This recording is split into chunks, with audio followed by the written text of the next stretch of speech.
Okay, quick review, and then we'll pick up where we left off. So, so praiseworthy is the guy. He said praiseworthy? Is that how he ended up? I think so. Yeah, praiseworthy is the guy. Yeah. Because he says you don't praise someone for not being a kofar, right? So praiseworthy is the person who did not follow the advice of the money seekers. And on the path of the pleasure indulgers, he did not stand. And in the session of the idlers, the time wasters, the butlers, not butlers, but bottlers, then he does not sit. So those are the three categories of people who are involved in things that are worldly values: money, success, fame, ambition, and then pleasure, indulgence beyond what is necessary, and then wasting time and like just entertainment and amusement or whatever it is that they do.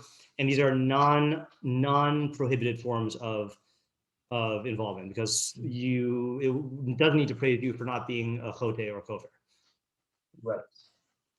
Okay. Yeah. But only in the Torah of Hashem is his desire, and in his Torah he thinks day and night. So that is the guy who is involved in Torah, and only Torah, with the caveat of he does involve himself in money as much as he needs to like take care of his needs, and he also involves himself in pleasure as much as to take care of his pleasure needs. But he's not involved in leitzanos at all, in time wasting, because just another, I think I said something similar last time, but I think it's clear also like that. I think last time I was trying to portray that as something that is like, I don't know what I said last time. Do you remember? Like, how do we explain the fact that he's not involved in the activity of the late at all? Okay, I don't remember either. I don't remember specifically explaining it, but I think it's like the other ones have some sort of proper way to do them, but I don't know if there is like a right. That sounds right. Right. Yeah, the only difficulty that I'm thinking about is like his leitzanos is not like the vicious, aggressive speech leitzanos, right? That's like I think he said that was not what it was. It was more like wasting time in Yoshve Chronos. They talk about people, but it doesn't sound like they're doing Isser. Uh-huh. That's his whole thing, right? Right. So you do need to be involved sometimes for the sake of Yusuf Hadas in like not doing stuff. And I think he's even going to say that later on. Okay. Yeah. So just keep that in mind, I guess. Yeah. Okay, fine. So what is this? Let's learn about this guy. So yeah. Wait, that's the same. That's similar to making money. So you can. Right, but he doesn't say that exception for the late. He says they're not involved at all. He either said that or he implied that.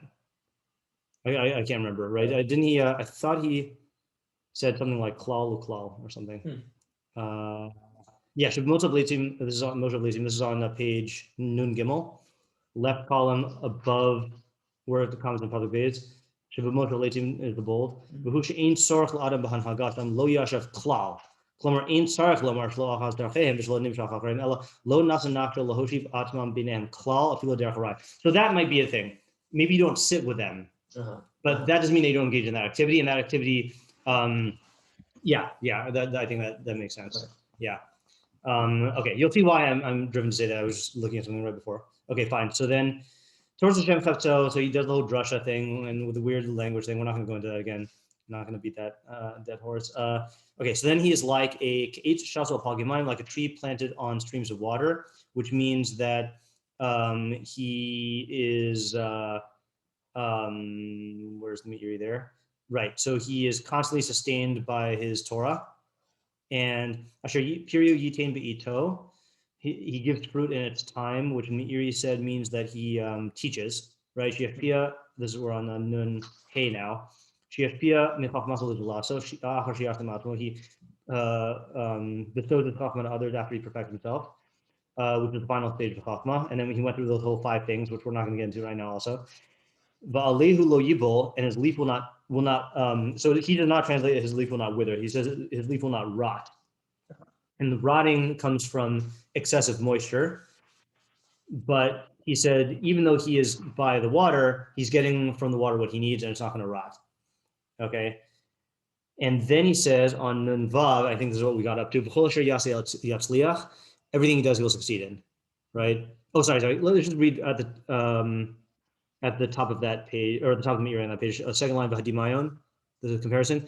She'im hiyoso masmid, but Torah, since even though, or despite the fact that he is constantly involved in Torah, ein tzorchei gufo hamadumin la'ala ushar inyan hatzrichim lo miskalkalim b'kach. So his bodily needs, which are compared to a leaf, and his other affairs will not be harmed by this. He'll grab onto this, meaning the Torah, and he won't let go of the bodily needs. He'll partake of his bodily needs, whatever he needs. There should be as we explained. Yeah. Okay, so we're good with that? Mm-hmm. Okay. V'hu omro derech klal, and it says in general, everything he does, he will succeed. V'shema, maybe dimayon ha'ala hu ba al shleimus hamidos. Okay, this is a different shot about the leaf. Sorry. V'hu omro derech klal, that's the conclusion part. Hello. We just got done with review, like literally this second. We're right over here. So that's a conclusion. Everything he does, he will succeed. And that aligns with what we said before, how that's not part of the mushal. That's talking about the guy. Everything he does, he'll succeed in. Yeah. Okay. Is there an idea there, or is that just success? Okay. Well, why does he succeed? Good question. Mishlei? Yes. Hashgacha? Stuff. I don't know. I mean, he doesn't say it. It's really hard, right? Yeah. All right, let's go on. Okay. Sorry, V'shema, but maybe now he's going to give an alternate interpretation for the leaves. Not that the leaves are bodily needs. I don't know why he said the leaves are bodily needs. I guess because the leaf sustains the fruit, or contributes to the fruit, because the fruit is really the flower that, and like the leaf, like, I don't know what they knew about trees. That's the thing. Like, the leaf takes in, I'm pretty sure they knew leaves take in the sunlight, right? And then that produces fruit. Right. So it's sustaining it. Yeah. Yeah. Okay. So that's probably what he did. Let's just say that. What pasuk are we trying We are doing pasuk Gimel. Oh, you want the English also? I forgot I have the English. Sure, yeah. Well, they definitely knew it takes in the water. Yes. That they knew for sure. Well, just like all the trees were dying Yeah. before they knew this. You want English also? Sure. Okay. Right. They got to have known that if you deprive a tree of sunlight, then it won't grow, and so it's getting it through the leaves. Like it's probably, I don't know. I'm assuming that it's good muscle anyway. Yeah. What about branches? I don't think they think that. Yeah. Leaves like turn towards the sun. If you have like a plant, Yes. I that's think also it's pretty true. visible. And they had more time to notice that because they weren't busy with smartphones. Okay. Okay. Now he's giving a new interpretation of the leaf. Shema dimun ha'ala hu ba al shleimus hamidos. Maybe the leaf is compared to perfection of midos. Okay. Why? Ikmosha ha'ala shomer hapri, just as the leaf guards the fruit. Ein tov hamidos ma'ater ha'chachma u'mavarara. So too, the goodness of midos crowns chachma and clarifies it. I don't know what mavara is. Sorts it out. I don't know. Okay, that he doesn't make himself haughty in his persistence and his diligence in matters of Torah. Which would ruin his midos. Adarabba, to the contrary, who misalsel atmo, he smooths himself out. I think that's probably like perfect himself. I just lost my place. Ater nafsha b'midos nichbados, and he crowns his soul with good midos. Achete torata mufu eretz etel kol, to the point where his Torah is glorified with, I guess, with everyone. L'shleimus midos, due to the perfection of his midos. Okay, let's just read the full section and then try to put together an understanding here.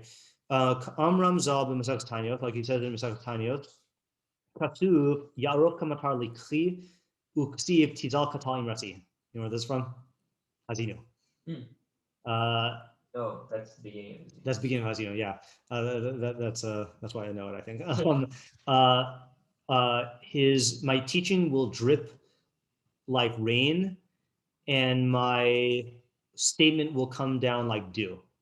So this is so that's a contradiction. Is it like rain or like dew? Those are very different things. And what's the context there? Context, I don't think is important. Okay. It's talking about Hashem's word, Okay. but I think this is a drasha. Yeah. Lo kachel, it's not a contradiction. Why? Kan b'talmid hagun one refers to a Talmud who is good, and that refers to good midos. Han b'Talmud kishe'eno hagun. I think it's supposed to be bishe'eno or she'eno hagun, not when he is not good. I think it's two different Talmudim. I know that because the Meiri interprets it in the beginning of Mishlei also. Yeah. They have different versions. The Meiri, the two Meiris. Oh, Yeah. different. Yeah. Different parts. Yeah. Yeah. Okay. So that's what I'm saying is the do one is the Meir is not Meiri. It's not the Meir. Is the Talmud who has good midos, and then the rain one is like the Talmud who doesn't have good midos. It's too hard. So he's gonna give. That's what I would have thought, but maybe not because it does say drip. Yeah, Arof. I don't know. So here's what he explains it as: Vidima hahagun latal. The good one is compared to dew. V'she'enu hagun lamatar, and the not good one to rain. L'sibas mipnei shahamatar, because the rain. Kol she'yavu mimenu yoser mitzorech. Anything that comes beyond the needs. Adam katzbo. Person will be lashato. Person will be disgusted with it at the time. Alpha pi shel itim rechogos hubla, even though it comes infrequently. Vatal, but the dew im bo b'chol yom, if it comes every day, lo yikot adam bo. The person will not be disgusted by it, like we explained it in its place. Can never get enough dew, but apparently you get too much rain. Right. I don't know why that has to do with midos, though. That sounds more like if I was comparing it to this, I would say like it is the way, so assuming that the water is a muscle for Torah. Yeah. I assume it's like the way you present your Torah. Oh, maybe that's it then. I don't know. It's weird that it's infrequent though. That it's more than necessary. But the do is not more than necessary. Right or not? I'm saying though that like it's. I would say like what you said is that the reason why the bad midos one is compared to the rain is because it's harsh delivery of water, not because it's too much. Well, could it be like if your midos are not in order, then you sort of can't handle so much Torah. Like it's sort of you know. Yeah, I don't know either. Yeah, I feel like you could also just take it literally. I'm listening, but Like too much is not good. Like don't go to the extreme. right. But what does that have to do with midos? We're not supposed to do mitos in the extremes. Well, he's here talking about perfection of midos, right? So he's not talking about like he's not even distinguishing between like how you perfect your midos. He's saying once you've gone to perfection of midos, then you're like do, and if you don't have perfection of midos, the Torah is like do too.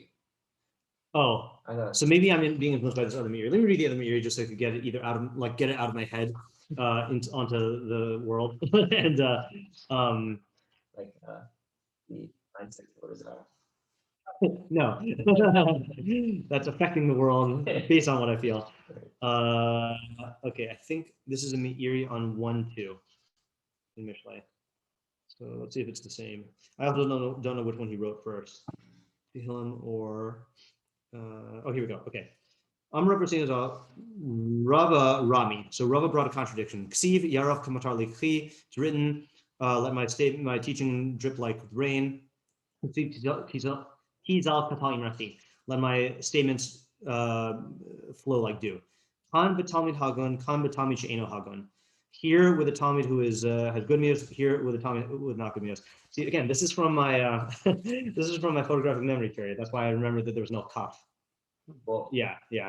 Klomar means to say. You have like a flash drive in there, and you can just like tap. Yeah, but I can't erase stuff from it, and I can't. Well, that's not the bad part. I can't get more flash drives. It was just that whole the whole Gears of the Yakuza phase. A flash drive.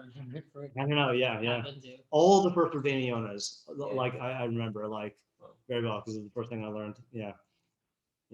Feel like it's a bad thing. No, it's a regretful thing of the. Take advantage more. No, the I mean, I can't even regret it, but the I know I went over this, but maybe the Gears of the Yakuza thing. I know I went over with you. I'm not sure. Quickly, the Gemara said, there's a Gemara where Abaye regretted not learning something when he was younger, and they asked him why, and I think he said, and this I did not learn from the Gears of the Yakuza, so I don't know if this is right. Is he said Gears of the Yakuza adif, like the learning you did when you were young is better, but Gears means like the factual learning, And I remember Pesach explained it that when you are first learning, So let's say for us, the thing we're looking for is ideas, like svaras, and the facts are a means to get there. But when you're really, really young, the facts are the learning. So you attach onto the facts in a way where it registers as the main thing. So once you've developed past that to a certain extent, you don't relate to facts in the same way, and you don't remember them as the ikar. You're really using them to get to like the main thing, So like when I pretty much like, again, like from 11th grade up through like the first half of my first year in yeshiva, that was like for some reason, like I just related to like all the stuff, just I absorbed it and remembered all of it. And so I was regretting like the fact that I couldn't like keep that going for longer, Yeah, that's not, your city of is not from your case, it seems like it's not a like brain development. Right, it's not. It has to do with like introduction to the subject matter, I think. Yeah. But what was I going to say? But then there is another kind of memory that compensates for it, which you also develop. I mean, I developed, which is I think the anecdote about Rav Moshe, that like someone like, I don't know, this happens every day, but like you see it, with your Rebbeim, but like someone quoted something from a Tosfos and like some obscure Tosfos, and he's like, no, that's not what Tosfos says, and he like goes and knows exactly what it is and knows exactly what he says, and they're like, how do you memorize that? And he said, I didn't memorize it, but like when I learned an idea that really like made an impression on me, then like I remember it, and like the good thing, when you get through the Gears of the Ankusa stage to the other side, Right. then you remember ideas that impact you very clearly, so like that's the other side, Right. yeah, unless you're Rabbi Moskowitz, in which case you don't remember anything, so. And then there's other perks to that too. Anyway, so he says, Kolomar, Shatamid Shahagun v'midotav, a Talmid who's good in his midot, who b'diman natal, he's like the dew. Shafilu be'ez she'in b'nei adam tzrichim lo, who ariv lahem v'naos. Even when people don't need him, presumably for his Torah, he is pleasant to them and sweet to them and pleasant. All right. But when he's not good in his midos, he's like rain. Even though people will need it sometimes. Once they get enough of their fill, yakutu, where's it go? Bo. Then they'll be disgusted by it. That refers to the way people relate to him, not the way the Torah impacts him. Right.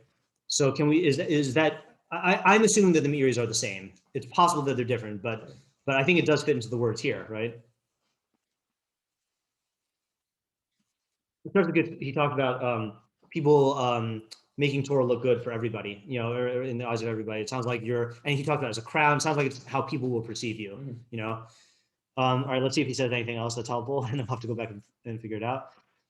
Wait, sorry. Yeah. So based on the fact that he thinks how people will perceive you, does that have any effect on what we're saying, that it's the do is like the Torah's effect on you, or we're saying it's not that? We're saying he's not saying that. That could be a good shot, but he's saying that it's the effect of your Torah on others. Yeah. So that was all he said there. So let's just see. So what's his main point here? Let's just get his main point about perfection of midos and the leaf thing. So he's saying the leaf protects the fruit, midos protect the Torah. And he says the opposite of it would be if your Torah makes you haughty and that ruins your midos, which sounds like what he was kind of talking about somewhat, or it fit into the category of the Talmud with bad midos, because like it spoils your Torah. People don't like it. But this guy, his midos crown his Torah and make it more glorious and make it glorious to everybody. Like, who cares? Like, it's good for Torah. But it sounds like this perek is talking about like for the guy, like everything we've said so far is for the guy himself, pretty much, or his own development. Wait, and so what? So like, what? How does this fit into like the whole portrait of the tzaddik here, or the not the tzaddik? He's a he's not a tzaddik, right? We haven't said that he's a tzaddik. We say someone who's not involved in worldly involvements and is involved in Torah. Yeah. I don't exactly understand the question. What's the difference? What's like the different structure of this from what came before it? So what came before it is the leaf means his youth. It means his worldly needs. That his worldly needs will not rot him. And this is saying that his midos will not become. I think he's still going with the rotten thing, by the way, because he didn't change that. His midos will not rot from his Torah. Does that answer your question, Tamar? Or isn't it just like another good thing about the guy? Yeah, but to me, yeah, you could learn it that way. I guess that is the point, is saying that it's not going to ruin his midos. See, I think I just got confused because he gets carried away in talking about the importance of midos in general. But his main point in terms of the pshat is that the midos will not, the Torah will not rot his midos. The water won't rot the leaf. The Torah won't rot his midos. Is there a hot mean one? Yeah, this obvious he's going to get arrogant Oh. about his Torah, and that's going to ruin it. Oh. And then it sounds like all the chazals he was bringing in is just to show that like midos will spoil a Talmud Chacham. Bad midos will spoil a Talmud Chacham. You know, Do we understand that? that the learning will spoil him. Yeah, I mean, The learning being the right. yeah. I mean, I've met people like this. You know, and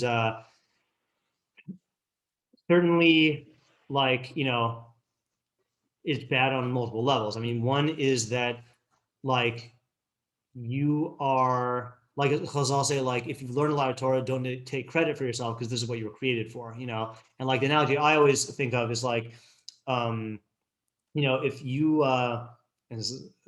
okay, analogy I'm going to have a selection. I don't know. I'll use a vulgar one. Like when you first get toilet trained, you're proud of yourself for going to the bathroom. But no adult like goes to the bathroom and says, "I use the bathroom." Why? It's what your body was made to do. Like, get over yourself. Like, if you couldn't do that, then that would be like something to talk about, you know. So like, that's what all are saying about Torah, but with your soul, is that you're created to do this. Like, don't brag about it. Don't take like pride in it, you know. I used to use the muscle of like hydrating, but then I realized like people don't hydrate enough. And like, if you need to brag about hydrating, then like go ahead and use that, you know? Yeah. Yeah. So it's a distorted view of how great Torah makes you. Like you are like baseline if you're learning Torah, you know, like I mean, that's how Chazal say it, you know? Yeah. That's one thing. The other thing is Torah should have the opposite effect, is the more you learn, the more it should affect the way that you live. So if it's making the way you live worse, somehow you must be relating to Torah in the wrong way. That's like the whole Rabbi Akiva thing, you know? They're not Rabbi Akiva, his students, you know, that we did the whole sphere thing for, But you know? isn't that like very circular? Like we're not explaining what the thing that's making it worse should think. If it's making it worse, then you must be doing something wrong. Maybe I misunderstood what you want me to elaborate on. What were you asking about? Oh yeah, Oh. maybe I misunderstood. I thought you were trying to understand what the phenomenon is, not yeah. why it is. Okay. I mean, we can understand why it is later, but I just want to isolate the phenomenon, you know? Yeah, never mind, it's a different- Then there's a thing also, I feel like if, and maybe this is connected to what I just said, is that like Torah, Torah is supposed to make you peaceful and pleasant with other people, you know? You should be closer to other people and more understanding and more compassionate, you know? And if it's not doing that, then there's something wrong. Right. Now you want to understand what like what's making you right. wrong? What's making it that you're not doing Right. that? Like just the fact that it's too much. I mean, it sounds like it's going to have to come down to a kavod thing, that you're relating to Torah as a source of kavod. You know, like that is the machlokas in the Midrash about what Rabbi Akiva's students did wrong. So what have you heard, I guess, like as of late? I don't know if I'm reference. I've heard two things. Kavod for each other. They didn't have kavod for each other. I haven't heard that one. I've heard that they didn't have kavod for each other and that they were stingy with Torah. So to me, both of those are two sides of the same coin. It's a kavod thing, and like the way that they viewed it is, if I stand up for another Talmud Chacham, that's taking away from my glory. You know, so like, and that was the thing, is that you know, that I mean, that's I guess this was in Eretz Yisrael, so maybe I don't know when the statement was made that I'm about to quote, but Talmidei Chachamim shebeBavel omdim zeh mipnei zeh, right? So the Talmidei Chachamim in Babel stood up for each other, you know. So they did not view it as a thing where the more I honor you, then the more it's taken away from my honor, you know. And so they wanted all the honor for themselves, and that's also why they didn't share Torah with each other, because if I give Torah to that guy, now I'm taking it away from me, and like he has more stuff, you know. So it's a competition thing, which is why it really drives me. I mean, lots of things drive me crazy about the American education system, but grades is kavod, and they literally call them honors classes, like as if you're somehow like better and more deserving of honor if you have that, and it's like a competitive thing. And then you hear about the really cutthroat places, like at the competitive law schools, where like students will like give each other like fake notes so that their friend flunks the test, and like really like sabotaging type stuff. That's like the worst of it. But they're relating to it as kavod, not as like really learning is good for everybody, and the more you share, then the better it is for everybody, and like everyone gains, and like you honor the other person because they help you in Torah, and like they are worthy of honor for Torah, and the same reason that you're worthy for honor for Torah. It's not about you; it's about the knowledge that you're partaking in. Yeah. Yeah. So just to clarify, are we saying that like doing too much or like going too fast or whatever, however we're like describing that is gonna cause you to be like this, or like if you're like this, you're doing too much? Like meaning like, is it like a given? Like if you're doing too much, like that's What's just the happens to be? too much? I'm not getting the too much thing. Right. So I guess I don't really know like what the definition of the too much thing is. Like, Well, just what too much thing? sorry, like a lot of rain versus. Oh like, yeah. like, So I'm kind of not thinking about that part right now. Yeah, I'm kind of treating that as like a piece of evidence that he's bringing, but not his main idea. His main idea is that the Torah shouldn't make you arrogant to the point where the Torah shouldn't spoil your mitos, and the way it's going to spoil it is in terms of arrogance. Yeah. The other thing again is another distortion that you can fall into, and this I'm sure you've encountered also, is like where you use Torah as a as a weapon, like lakanter, to like demonstrate your superiority over other people and like to break them down and to like destroy people, and like that is another misuse of Torah. Torah is supposed to be bringing people to the truth, and when you just like use it to attack or to destroy or to get out your aggression, then that's also a distortion of Torah. And this is the whole sugya of like the Talmud with bad mitos, which Lineder we're gonna get to in I thought it was in Deos. No, it's in Talmud Torah. So we'll have to wait till next year. But Could get there this year. jokester. Yeah. So I think Tamar's right though, is that the point he's making is that it's just talking about, it's just painting a portrait of this guy that he doesn't relate to Torah in the wrong way. The first shot was it doesn't allow the Torah will not corrupt his relation to his material stuff, and this is saying the Torah will not corrupt his mitos. I think that's why I don't like this one, because of what you're saying, is because it's not telling you how. What was that? Then what's corrupting his mitos? Nothing is. This guy's mitos are not being corrupted. His leaf will not rot. I mean, he's contrasting it with someone whose leaf does rot. Which is more rain, or is that? Forget about the rain thing. Yeah, I think the rain thing confused. I think it confused me, and then I spread that confusion to you, and then I compounded the confusion by quoting from the Mishlei. Let's just forget about the rain thing. Okay. What it's saying is that this tree of a person who is involved in Torah, his leaf will not rot. Leaf rotting is either because you either means that your involvement in Torah will take away from your material needs, and he's saying it won't happen. Which we said why? We said maybe Mishlei, maybe Hashkafa, we don't know. And then the other thing is this shot is his Torah will not ruin his mitos. So if that happens, it means you're not doing it. Exactly. Yeah. Okay. So let's go on past the part about the rain and the dew. We'll leave that for some other time. Okay. Now we're at the V'kol Yaseh Yatzliach. Shortly after footnote 36, right? Everything he does, he will succeed. Kederach Omram, as Chazal say, Shekol Netius Shiatzu Mimecha Yihiu Kamosecha. All of the saplings that come from you should be like you. V'hu Dimion, that's a cute mashal. Just picture the saplings like marching on. V'hu Dimion Labanav Afrav. And this is mashal for his children after him. That's interesting. I looked up this thing that he quotes in 37. No. I looked it up. Where did I look it up? Some footnote earlier. So he says in another place in Mishlei that his the banim are your talmidim, that your talmidim. So unlike Rabbi Akiva, right? Your talmidim should turn out with the same relationship to Torah and the same level of success as you. To me, that fits in better with his shot because he's talking about teaching. At least from before, like it could be children also, but like once you're going to children, like I don't know, like you're not talking just about him anymore, but maybe that's part. For him, I don't know, that makes him happy. Rabbeinu Pirshu, our rabbis explained it. V'alilo yibol, his leaf will not wither. I think they said wither. I don't know if Chazal said rot. Shafilu sichas talmidei chachamim tzricha tama. There you go. Even the sicha of talmidei chachamim, meaning the idle chatter of the talmidei chachamim, requires study. Klomar, she'af sicha b'teila shalahem. Even their idle chatter. See, they engage in idle chatter. Right. That was what I was referring to. Yuchal adam lilma mimena mida o musar o eze hanhaga tova v'yishara.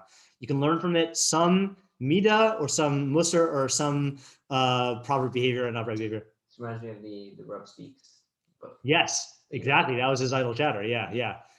This book, excellent book called The Rub Speaks, where one of his students got permission to record him in the car, and it's just all transcript of conversations. Wow. Really awesome. Also for me, like I think of this a lot whenever I am around, and this is true of lots of Talmidei Chachamim, but especially around Rav Pesach and Rabbi Feder, like their jokes, their little comments, their insights, like it is there's a lot to think into. Like I say this in my, I don't know if it's made its emergence this year, but the How to Review Shiur book that I wrote, Book? or it's not a book, it's a pamphlet. I wrote this, if you go to Google and you write How to Review Shiur, it used to be the first thing that comes up. I don't know if it still is, but I wrote it in like my last year of Pesach Shiur. Basically everything I learned about how to review Shiur.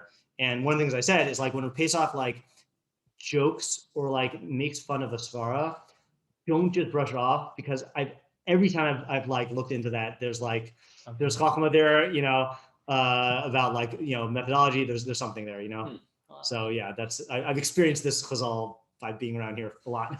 Yeah. Okay. And if you hang around Rabbi Moskowitz, his jokes are all going to teach you about psychology. Yeah. Okay. So what does that have to do with leaves not withering?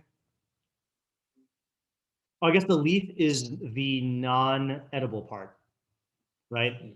So the fruit is the thing you're using, and the fruit in this mashal is teaching. So of course that's going to be good, but even the leaf will be good quality, which means even the stuff that's not like edible and nutritious will still like be pristine and like good and growing. The leaf here being the actual conversation that is like non-Torah conversation, Right. Then you'll be able to gain from it, from listening to it and studying it, Okay, more explanations. Pirio, some say that the fruit is not the teaching, but the nefesh, hanefesh. Shetashuv el ha'elokim be'itah. It'll go to God in its time, meaning he'll die on time. Shlema umitz achedes im hanifradim. Perfected and unified with the separate things. That's referring to the ideas. Right. Yeah. Okay, fine. Sounds contradictory. Yeah, it does. Yeah, all right, we're not going to go into okay. We did that enough at the beginning of the year. Kipri ha'ilan, just like the fruits of the tree. Wait. You said with the ideas and not with the malachim. The forms. Yeah. Okay. I was the same thing. I think so. Okay. Yeah. Okay. I mean, I don't know. I'm not an angelologist. Yeah. Okay. Kapri ha'ilan, like the fruit of a tree. She'achar shenisbashel ve'inenu tzarech od le'ilan yiparim mimeno. That once it is ripe and it doesn't need the tree, it separates from it. That's a nice mashal, right? Meaning that you will die when your soul is ripe. Like cow? Like what?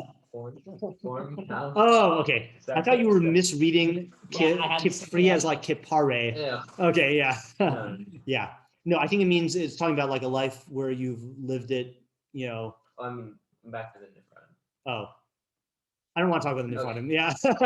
I don't want to get dragged into Aristotle right now. Yeah. He and I are not on good terms right now. Really? Yeah, because the Robal guy made me realize like how much Aristotle set us back. Yeah, and the Rambam also. Yeah, I guess I didn't express this to you. Yeah. Va'alehu, I think I sent the response though, but it was on Erev Shabbos. On the group chat. Yeah. Okay. Maybe I just didn't come across as in Harsha's writing as I did in my mind. The Alehu Remes Laguf, and its leaf is referring to the body. That's a different interpretation. Okay, fine. So why does the leaf refer to the body? Oh, Amar Lo Yivol, Klamar Shlo Yitehe B'liasa Nitzches. Its wearing out will not be eternal. Brahmas L'tchias Mesim. Okay, this is totally not the way we're taking it. All right, fine. O Pirush Shazachar Hatov Lo Yasuf. His good memory will not cease. Kedera zecher tzadik livracha. Go back and listen to that shiur initially that I gave earlier on Monday if you want to listen to the idea there. But he's saying the oh, you mean Like his memory among okay, people, okay. yeah. Rabbeinu Zal Pirushu b'inyan v'hayak eitz shasul v'gomer shehitiru achar limud Torah. She is zahir b'gemilut chasadim. This is warning you that after you learn Torah, you have to be careful in doing gemilut chasadim, in acts of kindness. V'hu omro keitz shasul. He's like a tree that's planted. She hanami min b'nei adam, the people benefit from. V'him shalosh left column, not turn page. Zohar zo. Shalosh madrika zohar zo. These are three levels, one after the other. Here, Harkakas. Okay, so now he's summarizing everything. So what I got from that Meiri basically is there's a lot of ways you can interpret it, right? And what we get from there is there's just lots of benefits from being involved not in worldly things and being only involved in chachma and only partaking of worldly things as much as you need, and interpret whichever interpretation makes the most sense to you. Right. And That's what I'm getting. Yeah. And like a good barometer of like if you're like on the right track is like if it is like if you are struggling with worldly matters or Yes, your that's are being right. corrupted, then like chances are you're doing something Right. wrong and like you got to go back. That's a and good find point. the right Meaning path. all of these, regardless of what we say the pasuk means, all of these can be used as barometers for Right. checking your. they can.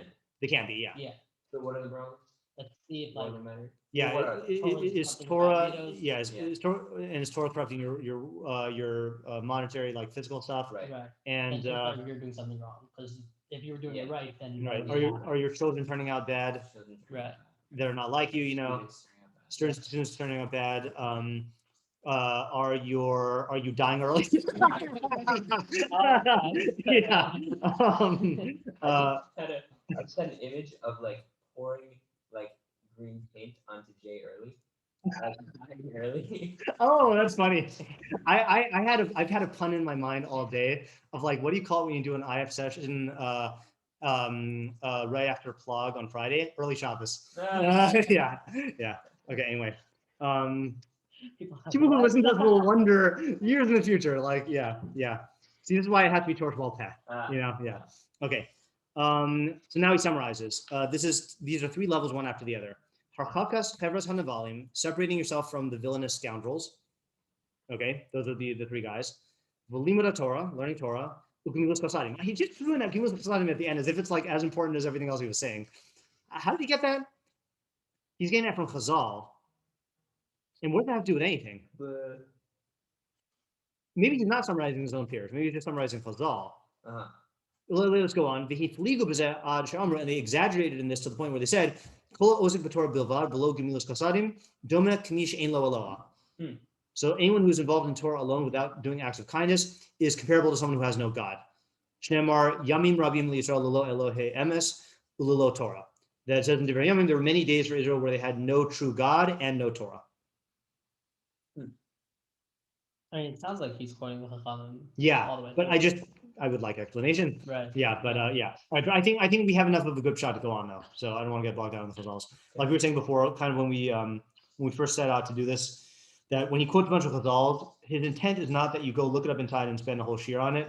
It's to get an idea, and and like you can learn it more in depth, but like he's like supporting his ideas, maybe to get what he's saying. Mhm. Okay, Lokein HaRashaim. So the Rashaim, the pasuk says in Daled, in the previous page, Lokein HaRashaim. Not so are the Rashaim, which presumably are the money chasers. In kamot asher to defend a ruach. They're like the chaff that the wind pushes around, blows away, right? So what I'm going to predict he's going to say, and I haven't read this yet, is, or I haven't read this recently, whenever the last time I did this was,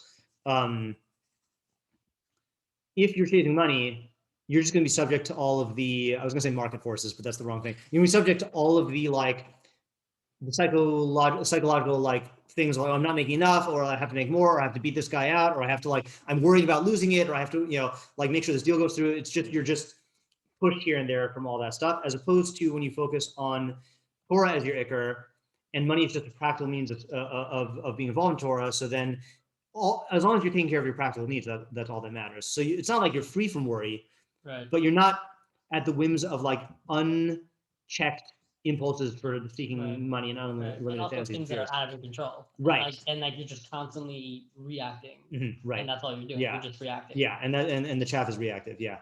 Okay, so let's see Meiri. Now looking at Harshaim, okay, so the people who lust after money, their success is not eternal. The alpha olam hazeh eno tamidis. Even in this world, it's not continual. Aval kal meherav tovat kumot asher tidveno roch. Oh, so he's learning the muscle differently. It's like chaff that is not pushed around by the wind. It's just blown away really quickly. Mhm. It's there and then it's just gone. Just Like a light fleeting. thing. Yeah, fleeting. A light thing can just blow it away. Mhm. Vu omro kamot. It said like a moat. Shehu kal ba'atmo umitno el me'elav. It's light itself and it moves on its own accord. And all the more so. Oh, so in other words, even without wind, it's going to move. If there is wind, it's going to move. Okay. And so too money. And this also kala. Its departure is swift below tiva without a cause. Derech hotzav have said matzoi because you spend stuff and you lose it. And all the more so if you're constantly bombarded with causes. Right. There's lots of ways to lose money. Right. It's just basically saying false security. Like Yeah, if you yeah. can have like you can be Jeff Bezos and then just lose it all. Exactly, Like, yeah. It's not like just not Permanent. permanent. Yeah. Whereas your Torah is permanent. Right. Yeah. Right. I was going to say also, and not only is it permanent in Olam Haba, but it's permanent in Olam Hazeh in the sense that once it's yours, it's yours. People can't take it away from you. You know, you're learning. Yeah. Right. But like I don't know why this just reminded me of the other Talmud we're learning. I forgot exactly where it was, but I was saying that how can David say like nobody can harm me? Right. And like but someone can knock him over the head and like Right. he could forget all his Torah. Yeah. So like can't someone take it from him? Yeah. They could do that. That's true. Yeah. And you could get Alzheimer's and forget it. Right. You know? So like right. So Yeah. Yeah. And you could, but yeah. Well, I guess it's not about. Maybe it's not about particular ideas. Yeah. That you can't lose. Right. You It's the can maybe perfection just- that comes from the Chachma. Right. Right. Right. You'd have to review it though, like the Meiri told us initially. To review. Yeah. View up. You have to review the Chachma Oh right. Right. because then you can't lose it. Because if you leave it for one day, it leaves you for 2. Right. You can learn Torah in 10 years and forget it in 2. Right. All that stuff he said. Yeah. By the Right, ants. but- Go learn from the ant. Yeah. Right. Yeah. I'm not saying that like a person's not doing what I'm saying. Like someone. Yeah. But I'm saying like they Right. can't hit the perfection out of you unless they like totally brain damage you, in which Right. case like Right. that did anyway. Yeah. Right. Yeah. But that's wasn't that all about the remembering the fact, not like I guess I didn't. We were learning it that way. I'm applying it that way though now. Okay. Yeah. Yeah. Because now we're talking about how well, we were just talking about how the part of the learning that's eternal is the perfection you get from it. Yeah. Right. And I think it is true that if you don't, that's not eternal if you just go back to bad habits. Mhm. You know. Yeah. Yeah. So we have 2 pesukim left. We should stop now though. It would be really nice if we finished this before Shavuos, especially because this is about Chachma and Torah. So how much? It doesn't look like there's that much left textually. So let's aim to finish this next time because we will have our usual amount of time before Rabbi Zucker's second shiur. Okay. Yeah. Okay. Awesome. All right. Hey guys. Bye bye.